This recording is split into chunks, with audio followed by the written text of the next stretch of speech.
mga ka-Joyfulnesses. Narito na ang mga nagbabagang balitang kailangan ninyong abangan sa ka-Joyfulness News.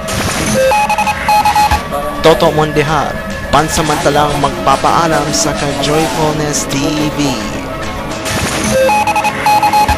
Lalo'y gumagwapo, isasantabi muna ng Studio Guapings Davao dahil sa naging conflict of schedule ni Christopher Caputulan. 2 bus tumirik sa mabuhanging kalsada. Ivy Purisima Momo nagpa-blood pressure.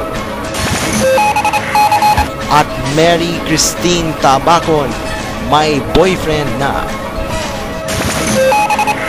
Lahat ng detalye ng mga balitang kailangan malaman, pakatutukan ng pakaabangan dito sa ka-Joyfulness News, sa ka-Joyfulness TV.